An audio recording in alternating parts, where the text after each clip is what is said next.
everybody, welcome back to my channel. I just wanted to talk today about intermittent fasting and lupus and how it has helped me over the years. I first heard about intermittent fasting at about 2016. At the time, I was losing weight rapidly and I was kind of like, not eating, no thanks.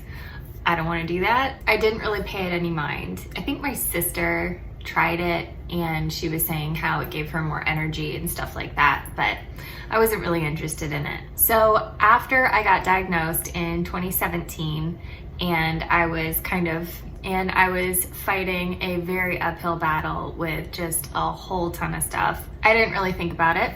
And then 2018 rolled around and I had already had my son at this point and I was still very underweight, but I started looking into different ways that could decrease inflammation in my body. So I just kind of tried it. I at first tried the 8-16 split, and what that looked like for me was I did not eat my first meal of the day until 11 a.m. and then I stopped eating at 7 p.m. So that is 8 hours of eating time and then 16 hours of rest time. I would say this was the first time I noticed a drastic change in my pain level. It took me about a week to notice it. My pain level decreased drastically. I still had pain, but it was not bad. It was not debilitating. I had a lot more energy than I had been experiencing before.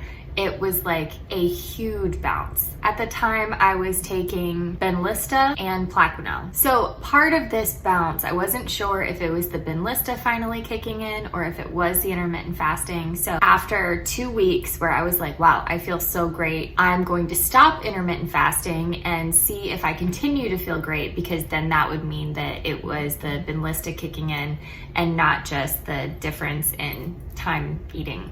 So I stopped intermittent fasting for another 2 weeks and my pain level went back up. So I knew that that was helping. I was very hardcore about intermittent fasting after that.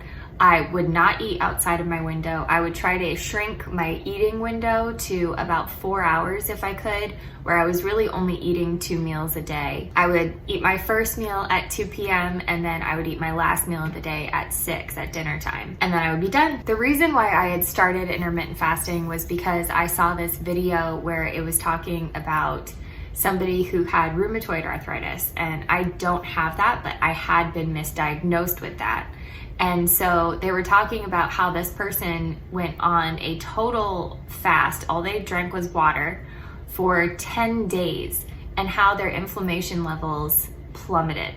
Like, they experienced so much relief. And so I was like, well, I can definitely at least try that.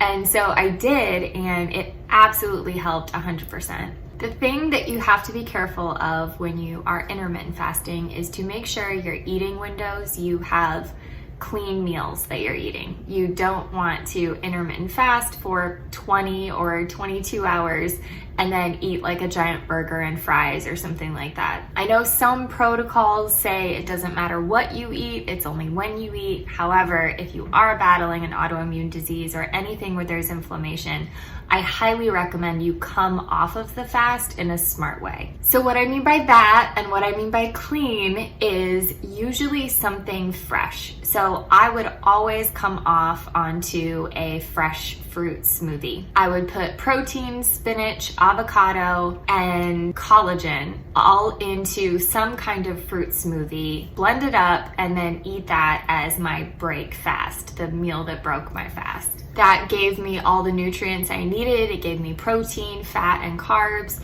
And it was also very gentle on my body that was healing. Your gut heals during that time. It kind of pieces itself back together because it doesn't have any food that it's trying to digest. So I would come off onto that and I just had so much wonderful energy. Then my last meal of the day, or my second meal, however you wanted to look at it, would be some kind of hot cooked vegetable as well as some kind of lean meat. During this time, I was not taking a multivitamin or any type of supplements to complement any kind of foods that I was taking out of my diet. I was really just focusing on having that rest time for my gut to heal. So after I read more into this, I was looking and it said if you have any liver condition and or kidney disease, you should not intermittent fast. Well, I had lupus nephritis, and because of all the medications I was taking, I had kind of a shit liver too. I talked to both my nephrologist and my rheumatologist about it, and they said if it helps you, go for it, and we'll keep an eye on your blood work and see if anything changes, and we'll let you know if you need to stop. They kept an eye on everything, and everything just kept improving, so they never told me I had to stop. So if you do want to try this, I would highly recommend talking to your doctor. I am not a doctor. My story is not going to be the same as yours, but I would highly recommend at least talking to your doctor about it and then trying it if you want to.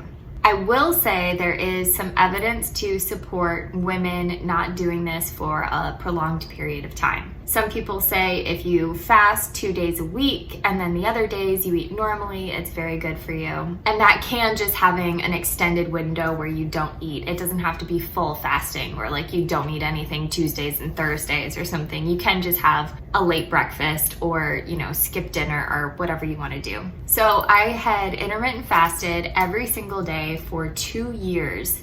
And then I got smacked with the worst anxiety of my life. I was jittery, I wasn't sleeping, it was really starting to mess with me. And so I stopped intermittent fasting and the anxiety went down. Not many people, especially professional doctors, recommend a 2-year process of intermittent fasting for a woman who is my age and weight. I really do think that my anxiety and the different health issues that I was running up in towards the middle of 2020 was linked to so much intermittent fasting. But to this day, if I start to feel at all achy or I feel like my inflammation markers are coming up and in the least, I will intermittent fast for 2 days a week. And that seems to work really well for me. So play around with it, listen to your body, talk to your doctor. Absolutely talk to your doctor. Tell me you're going to talk to your doctor. I'm not a doctor, I am just telling you my story. So please don't say Tori told me to do it and then like I kill you by mistake, because like that would really bum me out, honestly. Like it would ruin my day. So don't. But yeah, if you want to, try it. That's my story. See ya.